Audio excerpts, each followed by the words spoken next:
ever, ever have the words to describe the loss that I feel in my heart. Charlie, I love you. I love you, baby. When I got home last night, our daughter just ran into my arms, and I talked to her and she said, "Mommy, I missed you." I said, "I miss you too, baby." She goes, "Where's Daddy?" What do you tell a 3-year-old? She's 3. I said, "Baby, Daddy loves you so much. Don't you worry. He's on a work trip with Jesus." Mr. President, my husband loved you. And he knew that you loved him too. He did. Your friendship was amazing. You supported him so well, as did he for you. Charlie loved life. He loved his life. Charlie loved his children. And he loved me with all of his heart. And I knew that. Every day I knew that. He made sure I knew that every day. Every day he would ask me, "How can I serve you better? How can I be a better husband? How can I be a better father?" Every day. Every day. Such a good man. Good evening. My name is Erica Kirk. Charlie Kirk is my husband. I first want to thank the local, state, and federal law enforcement who worked tirelessly to capture my husband's assassin so that he can be brought to justice. I want to thank the first responders who struggled heroically to save Charles's life, and the police who acted bravely to make sure that there were no other victims on that terrible afternoon. I want to thank the officers who have protected our Turning Point USA family these past 2 days. And I want to thank the Turning Point USA board, the COO, Justin Strife, and my husband's chief of staff, the amazing Mikey McCoy, for all their work in these terrible days to be the stability for our family and for the wider Turning Point USA family as well. My heart is with every one of my husband's employees who lost a friend and a mentor.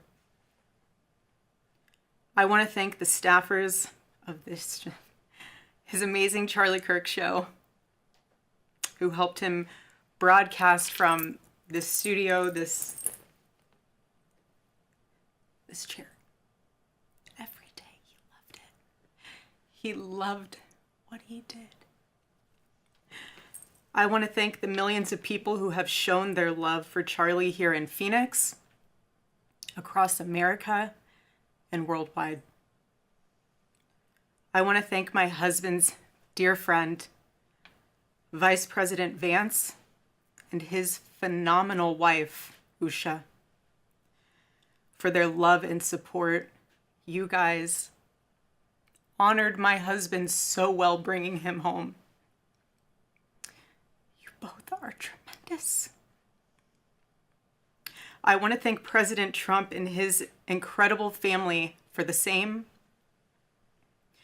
Mr. President,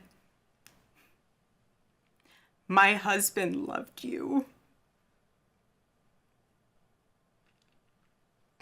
And he knew that you loved him too. He did. Your friendship was amazing.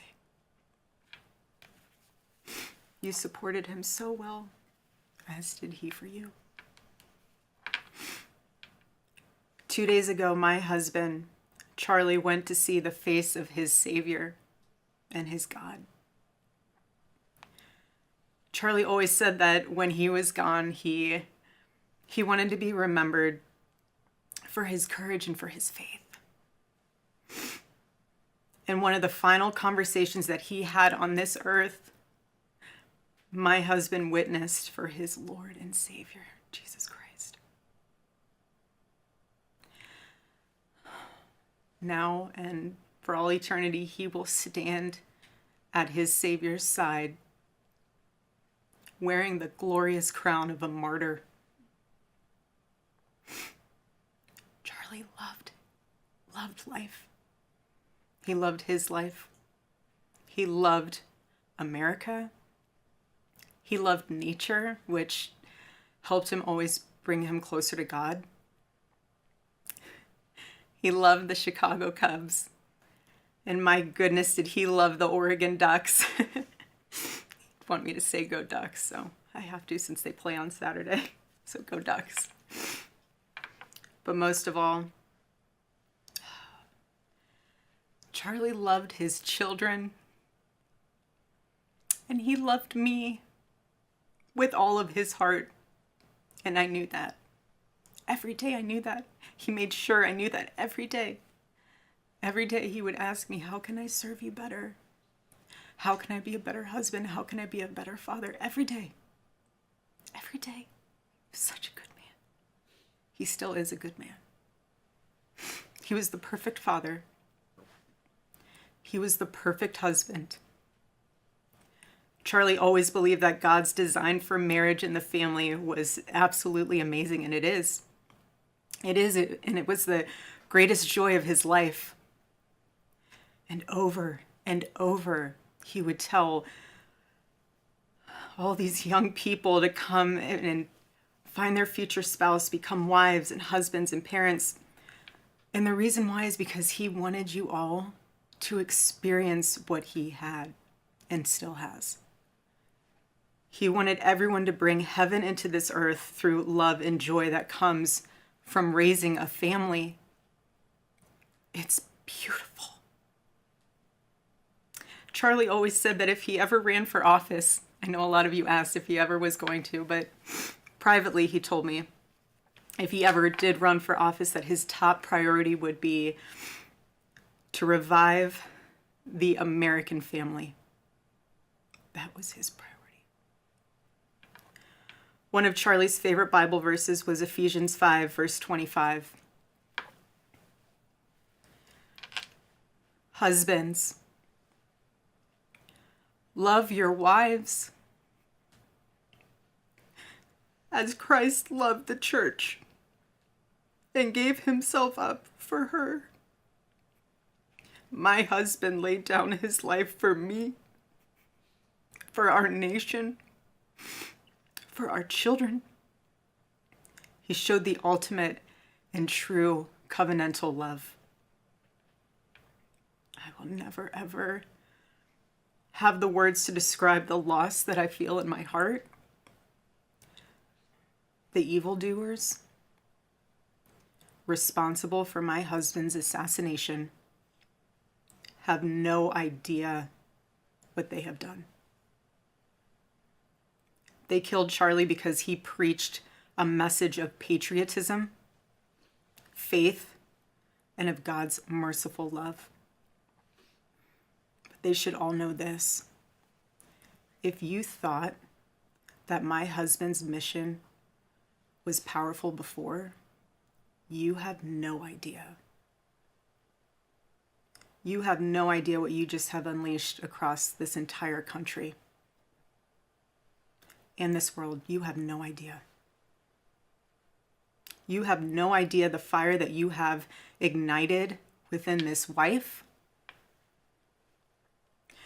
The cries of this widow will echo around the world like a battle cry.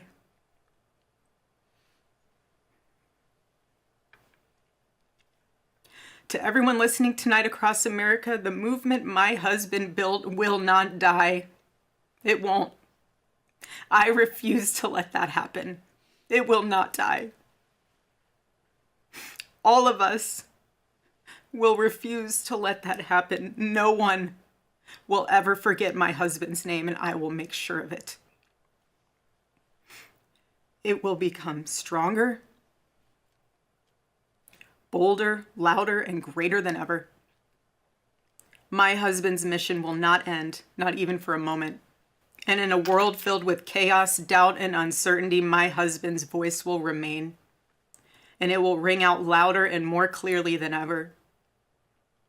And his wisdom will endure. I know my husband is still here. He's watching over us. I don't remember the last time I slept. I couldn't sleep last night. And Charlie, baby. Charlie, I promise I will never let your legacy die, baby. I won't. I promise I'll make Turning Point USA the biggest thing that this nation has ever seen.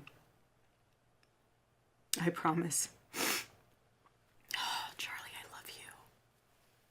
I love you, baby. When I got home last night, Gigi, our daughter, just ran into my arms. And I talked to her and she said, Mommy, I missed you. I said, I miss you too, baby. She goes, where's Daddy? What do you tell a 3-year-old? She's 3.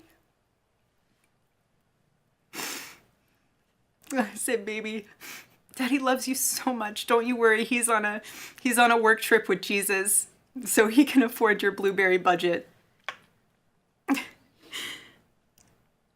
And my goodness, am I so humbled to witness, Charlie, you alongside Jesus right now, doing what you always want to do, baby. Making heaven crowded, right? That's what it's all about. Making heaven crowded.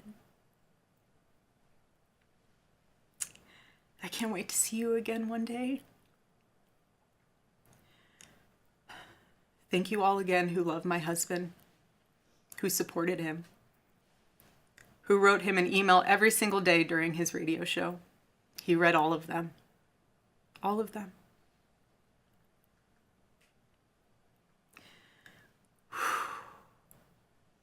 God bless you all. And may God bless America.